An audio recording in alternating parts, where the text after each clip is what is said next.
20 years ago, they made a promise. Today, fate would force them to keep it. If you've ever believed in second chances or the power of destiny, this story will touch your heart.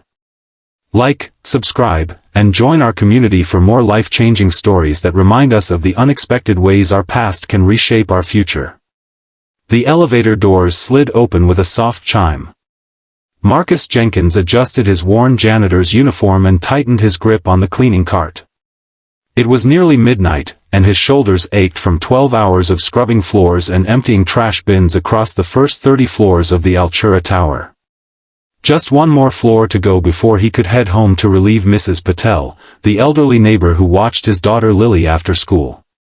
He was so exhausted he didn't notice he'd pressed the wrong button until the elevator bypassed the 31st floor and continued upward. By the time he realized his mistake, the digital display read 50. The executive floor. Strictly off-limits to maintenance staff after hours. Marcus frantically jabbed at the buttons, but the elevator continued its smooth ascent. He'd have to explain himself to security, risk a write-up, maybe even lose this job he desperately needed. The medical bills from Lily's last hospital stay had wiped out what little savings he had, and rent was already 2 weeks late. The doors opened to reveal a sleek reception area bathed in the soft glow of recessed lighting.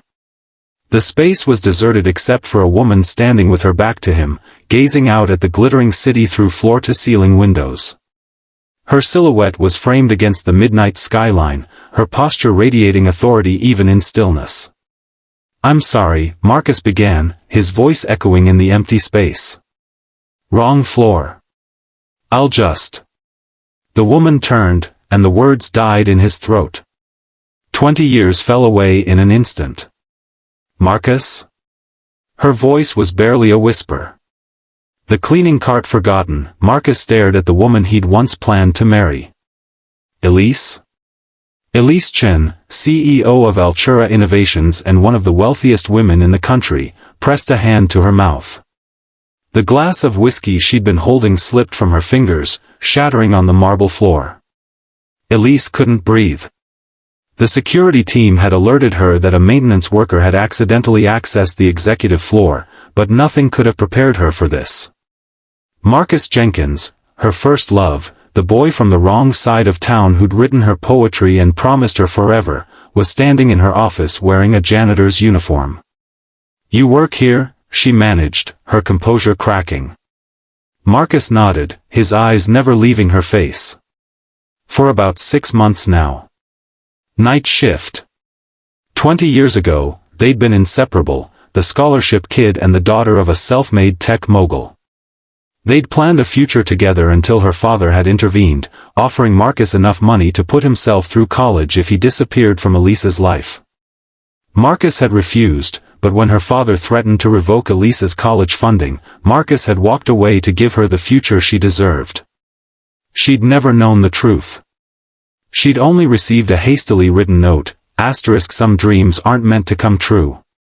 "I'm sorry, *. You should go," Elise said, her voice steadier than she felt. "I'll call security to escort you back downstairs." "No need." Marcus was already backing toward the elevator. "I know my way out. Always have." The bitterness in his voice cut through her. Before she could respond, her phone rang, the special ringtone she'd assigned to her daughter's boarding school. At nearly midnight, it could only mean trouble. "I have to take this," she said, turning away from him. Marcus nodded and stepped into the waiting elevator. As the doors closed between them, Elise answered the call, her heart still pounding from the encounter. "Miss Chen? This is Headmaster Wilkins from Westridge Academy. I'm afraid there's been an incident involving Sophie." 3 days later, Marcus was mopping the lobby when a security guard approached him. "Jenkins. You're wanted upstairs." Marcus's stomach dropped. "Is this about the other night?" "I already explained to my supervisor." "Executive floor. Ms. Chen's office. Now." The ride up was the longest of Marcus's life. Had Elise reported him? Was he about to lose the job he desperately needed? When the elevator doors opened, Elise was waiting, impeccable in a tailored suit that probably cost more than his annual salary. Her face revealed nothing. "Thank you for coming, Mr. Jenkins. Please, follow me." She led him into a conference room where a teenage girl sat slumped in a chair, her expression defiant despite the dark circles under her eyes. She had Elisa's features but wore them with a hardness that made Marcus's heart ache. "This is my daughter, Sophie," Elise said. "She's been expelled from her third boarding school this year." The girl rolled her eyes. "Nice to meet you, janitor man. Mom bringing you in to clean up another one of my messes?" "Sophie," Elise warned. Marcus studied the girl. 15, maybe 16. The same age he'd been when his own life had fallen apart after his mother's death. "Actually," Elise continued, "I've asked you here because I need help. Sophie needs community service hours as part of her disciplinary action, and I thought perhaps she could assist with some of the building maintenance under your supervision." Marcus blinked. "You want your daughter to work with the cleaning crew?" "I want my daughter to learn the value of hard work from someone who understands it," Elise said quietly. "Someone I once trusted more than anyone." Sophie looked between them, suddenly curious. "Wait, you two know each other?" "We did," Marcus said. "A long time ago." That night, Marcus returned to his small apartment to find Lily waiting up for him, her math homework spread across the kitchen table. At 12, she was already showing signs of the woman she would become, thoughtful, determined, and far too serious for her age. "You're late, Dad," she said, pushing her glasses up her nose. "Did something happen?" Marcus kissed the top of her head. "Just a strange day, sweetheart. How's the math coming?" "I finished it. And started on my science project." She hesitated. "The one about genetic diseases." Marcus's heart clenched. Lily's congenital heart condition had dominated their lives since her birth. The surgeries, the medications, the constant fear that shadowed every fever, every breathless moment after climbing stairs. "Dad, I found something online. There's a new procedure that could help me. It's experimental, but the success rates are really good." "Lily. I know we can't afford it," she said quickly. "I just thought you should know. Maybe someday, right?" Marcus pulled her into a hug, hiding his face in her hair so she wouldn't see his tears. "Right, sweetheart. Someday." Later, after Lily was asleep, Marcus researched the procedure she'd mentioned. The cost was astronomical, over $300,000. He closed his laptop and stared at the ceiling, wondering what Elise would think if she knew he had a daughter. If she knew that while she'd been building her empire, he'd been building a life around a child who might not live to see adulthood without medical intervention he couldn't provide. Sophie Chen was exactly as difficult as Marcus had expected. She showed up late to her first day of community service, wearing designer clothes entirely unsuitable for cleaning work. "I'm not touching toilets," she announced, eyeing the cleaning cart with disgust. "Good morning to you too," Marcus replied, handing her a pair of gloves. "We're starting with the break room on the 12th floor. The marketing team had a party yesterday, and it's a disaster." Sophie followed him reluctantly. "So how do you know my mom?" "We went to high school together." "Were you, like, friends or something?" Marcus focused on pushing the cart. "Or something." As they worked, Sophie's questions continued. Why did he become a janitor? Did he have a family? Where did he live? Marcus answered minimally, redirecting her attention to the tasks at hand. But as the morning progressed, he noticed something beneath her bratty exterior, a loneliness that reminded him of Elise at that age, brilliant but isolated by her family's expectations.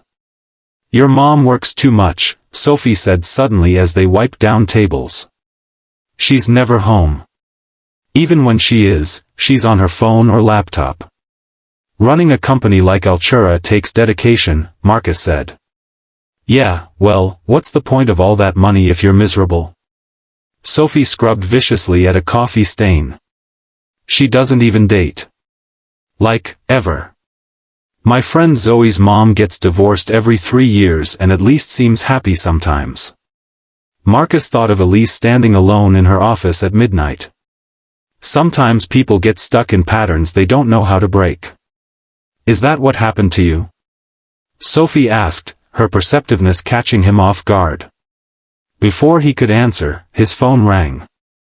It was Mrs. Patel's number. I need to take this, he said, stepping away. Keep working on those tables. Mrs. Patel's voice was tight with worry. Mr. Jenkins, Lily collapsed at school.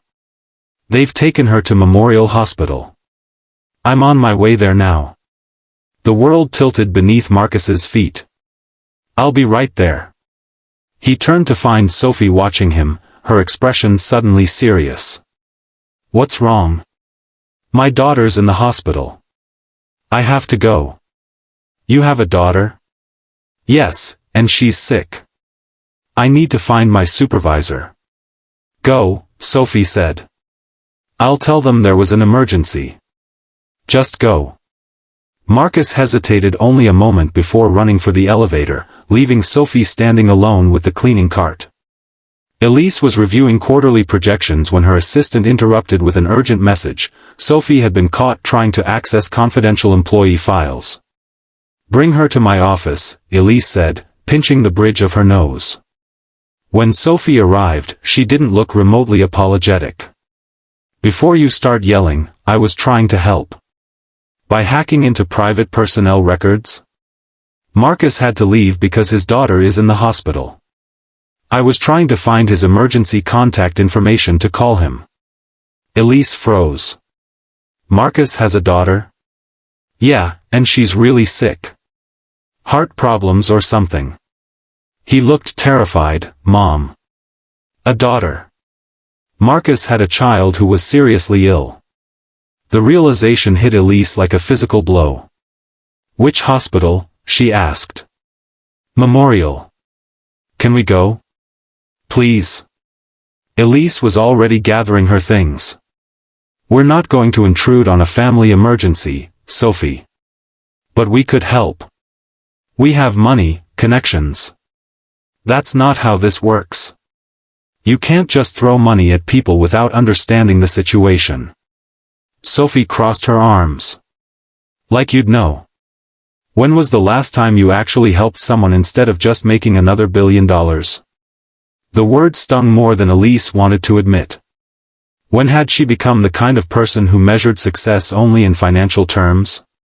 When had she stopped seeing the people behind the numbers? Get your things, she said finally. We're going to the hospital. Marcus sat beside Lily's hospital bed, holding her small hand as she slept. The doctors had stabilized her, but the episode had been severe. Her cardiologist had been blunt. Without the experimental procedure they discussed, Lily's condition would continue to deteriorate. Mr. Jenkins? Marcus looked up to find Elise standing in the doorway, Sophie hovering behind her. Elise's eyes moved from Marcus to Lily, taking in the monitors, the 4 lines, the oxygen tube beneath the girl's nose. I'm sorry to intrude, Elise said softly. Sophie told me what happened. Marcus stood, positioning himself protectively between Elise and his daughter. What are you doing here? We wanted to make sure you were okay, Sophie said, stepping around her mother. Is she going to be all right? The simple question, asked with such genuine concern, broke through Marcus's defenses. For now. She has hypoplastic left heart syndrome. It's a congenital defect. Elise moved closer, her eyes never leaving Lily's face. She looks like you. She has her mother's smile, Marcus said. And her stubbornness. Where is her mother? Elise asked. She left when Lily was 3. Couldn't handle the medical bills, the constant hospital stays. Marcus's voice was matter-of-fact, without bitterness. It's been just the 2 of us since then. Elise nodded, understanding in her eyes. Sophie, why don't you go find the cafeteria and bring back some coffee for Mr. Jenkins? Once Sophie had gone, Elise turned to Marcus. I want to help. We don't need charity. It's not charity, Marcus. It's... She hesitated. It's making things right. Nothing needs to be made right. We're fine. Are you? Elise challenged. Because Sophie mentioned an experimental procedure. One I'm guessing insurance won't cover. Marcus looked away. That's not your concern. It became my concern the moment you walked into my elevator. Elise moved closer, her voice dropping. 20 years ago, my father paid you to leave me. Don't deny it, I found the records after he died. He threatened to cut me off if you didn't take the money and disappear. Marcus stared at her. How long have you known? 3 years. I found the check stub in his files. $200,000 to protect Elisa's future. Her laugh was hollow. All this time, I thought you'd chosen the money over me. I never cashed that check, Marcus said quietly. I left because he threatened to withdraw your college funding. You had dreams, Elise. Big ones. I couldn't be the reason you lost your chance. The truth hung between them, 2 decades too late. And now my daughter is dying, Marcus continued, his voice breaking. And all the success in the world can't help her. Elise reached for his hand. Let me try. 3 weeks later, Lily was admitted to the Altura Medical Research Center for the experimental procedure. Elise had made a single phone call to the head of cardiology, a former classmate from Stanford, and arrangements had been expedited. The procedure would be covered as part of a clinical trial. Sophie had appointed herself Lily's personal companion, visiting daily with books and games. The two girls had formed an unlikely friendship, Sophie finding purpose in helping someone who faced real problems, and Lily blossoming under the attention of a cool, older girl who treated her like a normal kid, not a patient. Marcus watched from the hallway as Sophie painted Lily's nails, both girls laughing at some private joke. He didn't hear Elise approach until she spoke. They're good for each other. He nodded. Sophie's different with Lily. Gentler.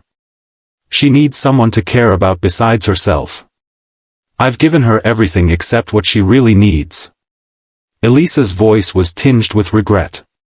I became my father without even realizing it. You're nothing like your father, Marcus said. He would never have helped us. Maybe. But I've spent 20 years chasing success at the expense of everything else. She looked at him directly. Including happiness. Before Marcus could respond, the surgeon appeared to take Lily to pre-op. The procedure would take 8 hours, with significant risks despite its promising outcomes. As they wheeled Lily away, she reached for Marcus's hand. Don't worry, Dad. I'm going to be fine. Sophie promised to take me ice skating when I'm better. Marcus kissed her forehead. I'll be right here when you wake up, sweetheart. The wait was excruciating. Marcus paced the waiting room while Elise made calls to reschedule meetings, refusing to leave despite her assistant's increasingly desperate messages about a pending acquisition. Sophie sat quietly, for once not on her phone, her eyes following Marcus's restless movements. She's going to be okay, Sophie said finally. She has to be. 6 hours into the surgery, the doctor emerged, still in his surgical gown. Marcus's heart stopped. We've encountered a complication, the surgeon said. Lily's heart isn't responding as expected. We need to make a decision about whether to continue or close and try again when she's stronger.